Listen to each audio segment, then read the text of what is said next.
Monsieur Porter, bonjour. On est très heureux de vous accueillir à nouveau sur la côte du Sud. Est-ce que vous pouvez nous rappeler un petit peu, en fait, ce qu'il pourrait être engagé dans la région pour la mémoire de Jean-Paul Riopelle? Bien, Jean-Paul Riopelle, au point de départ, c'est une très, très grande figure de l'art du Québec, à laquelle l'institution que j'ai servi pendant plusieurs années, le Musée national des beaux-arts du Québec, a été heureuse d'être associée. Et j'ai eu l'occasion de discuter avec des intervenants de la région de Montmagny, de Laugrue, il y a déjà quelques années, de manière de souligner l'apport singulier que Riopelle a eu dans la région. Parce que Riopelle a été ancré dans cette région pendant de nombreuses années.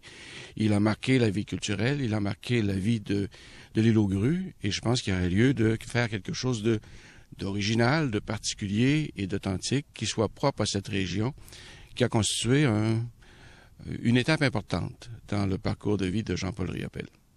Alors, on imagine évidemment que des expositions Riopelle dans la région, c'est pas très réaliste, d'autant plus quand il y a à 1 heure d'ici un musée des Beaux-Arts. Oui.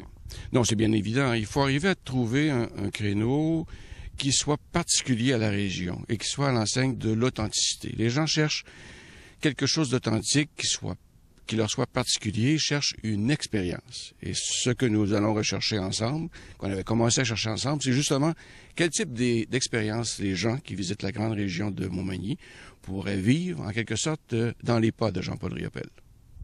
Est-ce qu'on peut considérer que cette démarche-là pourrait avoir un sens aussi sur le plan touristique? Ah, bien sûr, c'est un sens touristique.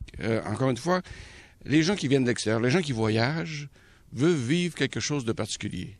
Vous avez la chance ici, dans la grande région de Montmagny, d'avoir été un des lieux de vie de Riopelle. Il a marqué la région.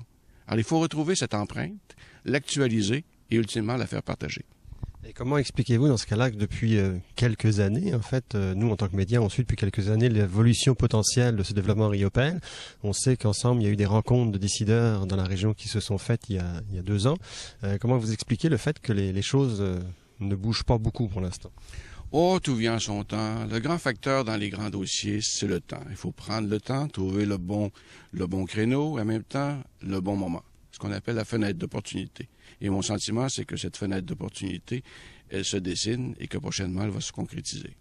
Tout à fait. Aujourd'hui, on traverse donc à l'île Laugrue rencontrer Madame Vachon, oui, la dernière conjointe de Monsieur Riopelle, et Monsieur Christian Vinet, élu municipal. Et je pense que, sans trop en dire, on peut déjà dire qu'il y a des possibilités à l'horizon. Il y a des possibilités, il y a déjà quelques bonnes idées, et ce sont des idées souriantes pour l'avenir de la grande région de Montmagny. Merci. Bon vol. Oui. Au revoir.